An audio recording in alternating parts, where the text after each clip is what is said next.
आज की वीडियो में हम एक्सेलरेशन पे बात करेंगे। जब भी कोई जिस्म हरकत करता है तो उसे हम कह सकते हैं कि वह एक्सेलरेशन में है, वो एक्सेलरेट कर रहा है। When does a body possesses acceleration? This is our question.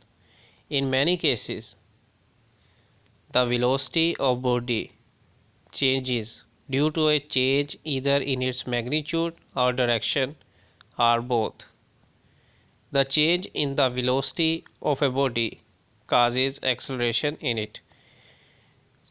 तो हमें समझ आया कि उसकी मैग्नीट्यूड में चेंज आएगी या फिर उसकी डायरेक्शन में चेंज आएगी। लेकिन जब भी कोई जिस्म में चेंज आएगी तो उसको हम कह सकते हैं कि एक्सेलरेशन वहाँ पे हो रहा है। एक्सेलरेशन की डेफिनेशन देखेंगे। Acceleration is defined as the rate of change of velocity of a body. जब भी वेलोसिटी जो है उसमें चेंज आएगी किसी भी जिस्म के तो वो एक्सेलरेशन में होगा। जिस तरह जब एक कार है वो एक जगह से दूसरी जगह जाती है तो इसका मतलब है एक्सेलरेशन हुआ। एक्सेलरेशन क्यों हुआ? उस कार की वेलोसिटी की वजह से, उस कार की स्पीड की वजह से। यूज़फुल इन्फॉर्मेशन में अगर आप लेफ़्ट साइड पर देखें तो वहाँ है acceleration of a moving object is in the direction of velocity if its velocity is increasing.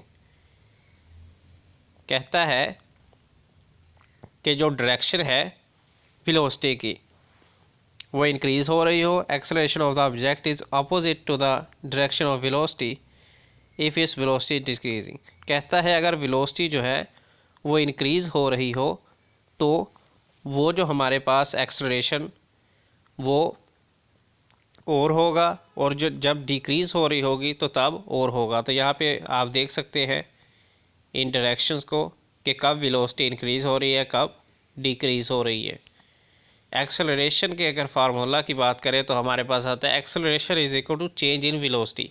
यानी जब भी किसी जिस्म की वेलोसिटी चेंज होगी तो तब ही वो जिस्म हरकत करेगा और तब ही एक्सेलरेशन पैदा होगा।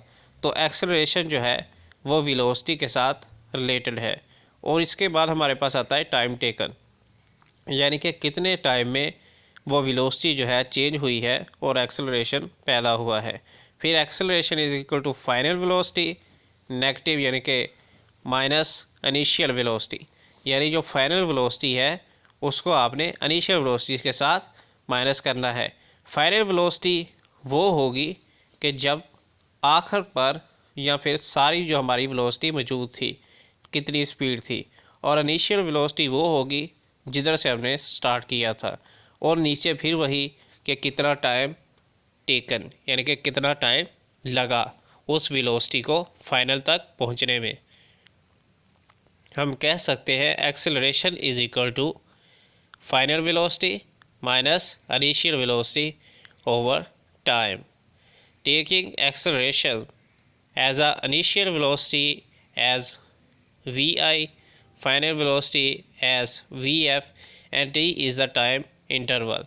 SI unit of acceleration is meter per second। ठीक है।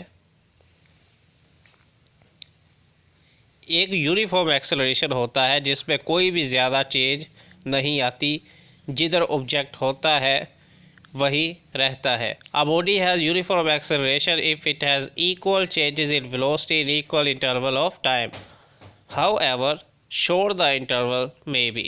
कहता है यूनिफॉर्म एक्सेलरेशन क्या होता है कि अगर इक्वल चेंज आए वेलोसिटी में इक्वल टाइम में। हो सकता है कि कार है उसकी इनिशियल और फाइनल वेलोसिटी पहली बार भी वही थी और दूसरी बार भी वही थी, उसको यूनिफॉर्म एक्सेलरेशन बोलेंगे। The average acceleration of a body given by equation 2.3। तो यहाँ पे उसने सारा समझाया होगा। Acceleration of a body is positive if its velocity increases with time. The direction of this acceleration is the same in which the body is moving without change in its direction.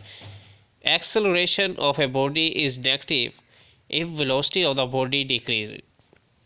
अगर तो body जो है वो उसकी velocity में increase आ रही है, speed में इंक्रीज़ आ रही है, तो हम कह सकते हैं एक्सेलरेशन हमारे पास पॉजिटिव आ रहा है। लेकिन एक्सेलरेशन नेगेटिव आएगा अगर हमारा जो ऑब्जेक्ट है वो मूव कर रहा है लेकिन उसकी वेलोसिटी या जो स्पीड है वो कम हो रही है, यानी कि पहले जो हमारे पास इनिशियल थी उससे कम हो रही है, तो इसको हम कह सकते हैं कि एक्सेलरेशन नेगेटिव में जा रहा है। नेक्स्ट हमारे पास आता है the direction of negative acceleration is opposite to the direction in which the body is moving. Negative acceleration is also called declaration of retardation. तो यहाँ पे एक एग्जांपल है, उसको आप देख सकते हैं किस तरह आपने सोल्व करना है, फाइनल और इनिशियल वगैरह सारा। So gonna see you in the next video, until then goodbye for now।